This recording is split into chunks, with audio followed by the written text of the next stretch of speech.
En tant qu'enfants de Dieu, nous pensons que nous marchons selon les voies de Dieu. Mais nous sommes toujours des gens faibles sur cette terre. Nous nous levons et nous pensons que nous avons une certaine importance. Oh, combien nous sommes des personnes insignifiantes si on nous regarde des lieux célestes. Oh, combien nos cœurs sont enflés d'orgueil. Nous serions considérablement humiliés en constatant notre propre faiblesse.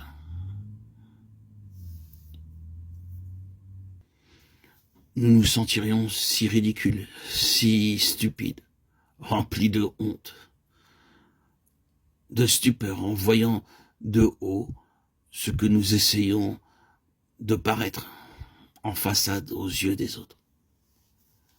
Le Seigneur nous regarde, nous voit en train d'essayer de nous faire des noms dans ses affaires, en train de dominer sur d'autres vies, en train de manipuler, de mettre nos mains sur ces personnes sur lesquelles nous désirons absolument garder la main. Et tout cela n'est que de l'orgueil, de la vanité. C'est le moi, l'ego sous toutes ses formes. Les aspects de cela sont innombrables. Le Seigneur regarde cela et dit non, ce n'est pas de Christ. Dans l'issue finale, cela doit disparaître. C'est pourquoi le Seigneur nous brise, nous vide et nous réduit à la situation où nous crions le cœur brisé et pleinement conscient. Seigneur, à moins que tu ne fasses cela, c'est impossible, à moins que tu ne parles, mes mots sont inutiles.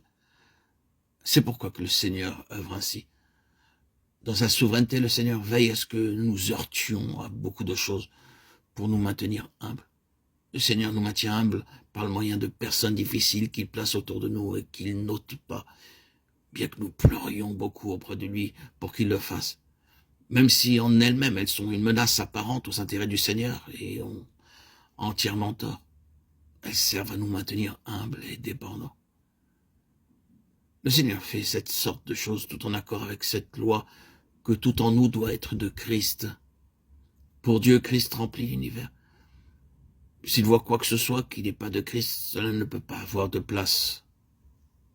Seul son Fils peut remplir toute chose, excluant toute autre chose. Oh, combien nous avons besoin de chercher humblement auprès du Seigneur qu'il n'y ait rien en ce qui nous concerne, qui, venant de nous-mêmes, exerce une pression sur d'autres, que ce soit notre attitude, nos affectations, notre présence, notre conduite, notre caractère, même notre voix. L'Esprit voudrait souvent nous contrôler et nous faire avancer calmement. Aucun de nous n'a atteint des niveaux très élevés dans ce domaine. Et nous devons tous reconnaître un manque. L'Esprit nous traite en cela. Si même dans notre tenue ou dans n'importe quelle autre chose, c'est nous, en tant qu'enfants de Dieu, qui attirons les regards, le Saint-Esprit cherchera à nous rendre sensibles, à nous amener là où il peut nous dire « c'est se mettre en vue ». C'est aspirer à être sous les feux de la rampe. Et cela, en tant qu'enfant de Dieu, ne te convient pas. Maintenant, cache-toi, reste caché. Car cette chose-là exclut Christ. De toute éternité, Dieu a déterminé que cet univers sera rempli de Christ.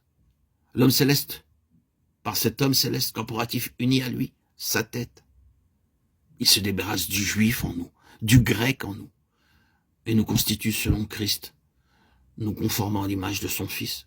Oh, béni soit Dieu, très saint. Le moment arrive où nous parviendrons à la position où les derniers restes et reliques de ce qui n'est pas de Christ disparaîtront de nous. Et alors, il sera manifesté en nous. Il viendra pour être glorifié dans les saints.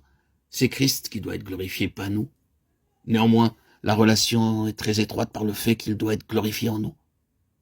Frères et sœurs en Christ, bien-aimés, chers amis, auditeurs, auditrices, que le Seigneur hâte ce jour